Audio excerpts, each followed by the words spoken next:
So, good morning guys. Update ko lang kayo sa aking garden. Ito po yung lagi nyong nakikita na. Sa lagi nyong nakikita ay ito na. Kasi nga winter na sa amin. Malamig na guys. Saka yung aking mga ayan. Aking mga bulaklak ay nagtumbahan na. So, bisita-bisita din sa aming garden. Ganon guys pag winter na. Yung mga dahon ay ayan na. So,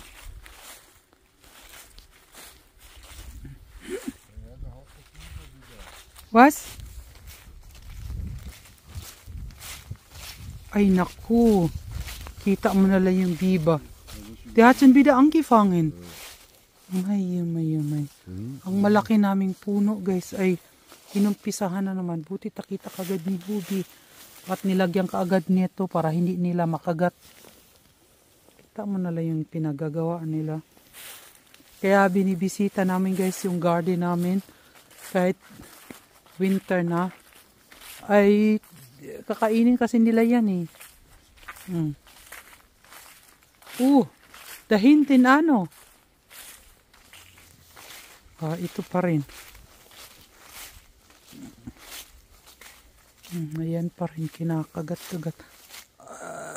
Die hat aufgehört oder? Naja, jetzt habe ich unten eine Draht da, 3 aber 6 ist die. Und nilagyan. Die ist da unten, die ist Maus, da kann man wirklich so, aber da rin. Ayun, pinaglagyan na ni Hubi na yung parang hindi siya makaakyat dito sa amin. Ganun na guys, dito sa amin.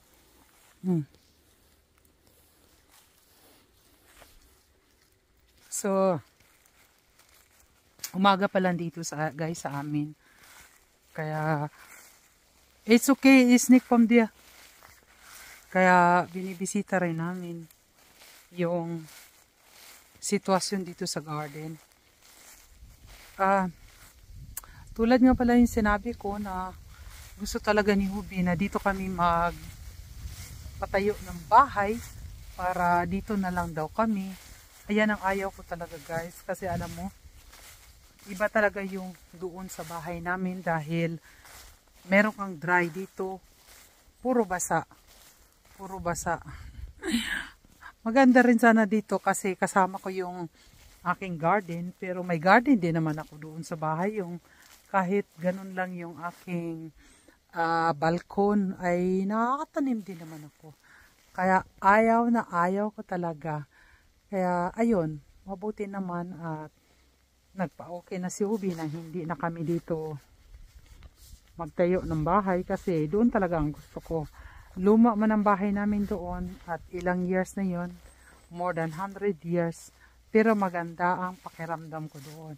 Dito, tulad ngayon, ayan, di mabasa kami dito, yan ang makikita, maganda din, pero hindi, iba talaga yung talagang, yung doon sa amin kasi kahit nasa loob lang kami ng bahay, ay mainit. Mainit din dito kasi mag-weather din. Mag-heater din kami. Kaso nga lang guys ay iba talaga. Syempre nature lover naman talaga. Pero sabi ko, bakit nga ba papalitan pa yung bahay na yun? Ay doon talaga ang gusto ko. Doon ang heart ko. Heart ko rin dito. Kaso tingnan mo naman pag mabasa, pag maulan, malamig talaga at ganito ang sitwasyon. Maganda kasi nature din. Pero mas maganda, sabi ko, doon na lang kako sa bahay. Luma man kako yung bahay na yan. Pakunting-kunting repair. Ay okay na ako. Kaysa dito, magbago nga ang bahay mo, lahat bago. Ito naman kinalabasan mo. Pero maganda din. Pero ayoko nang mabasa guys. Ayan, tulad ngayon, ayan umuulan. Tapos, maganda kasi nag-iisa ka lang mag-iisa ka lang, walang kapitbahay, malayo ka sa kung ano-ano, magawa mo lahat ng gusto mo. Pero sabi ko, naipanganak kasi ako sa maraming tao.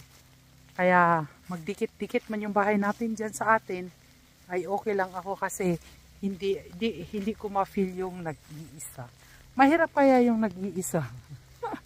O diba guys? So, yun lang guys, update lang ako dito sa aming garden. Tinignan ko lang kung ano ng sitwasyon. At malakas na rin ang ulan. So, magbababay na ako guys. Ayan oh, malakas ang ulan. Lumakas lalo la guys. Kaya, iwan ko na itong garden. Magbilis na ako guys.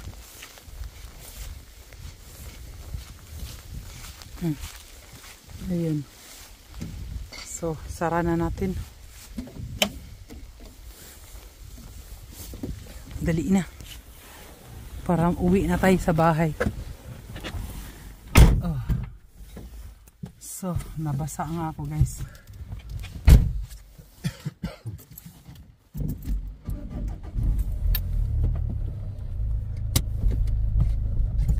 Tamo, basang-basa ako, diba? So, uwi na kami sa bahay. Chinek lang namin ang aming garden kung ano na sitwasyon. Kung ano na nga ba. Kaya, doon sa amin, nagdito. Hindi kasi ako nakapag. Wait lang.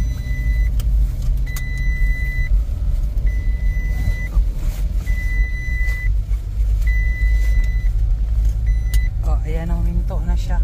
So, yan lang guys. Bye-bye. Salamat sa update lang ako guys. Basang-basa na.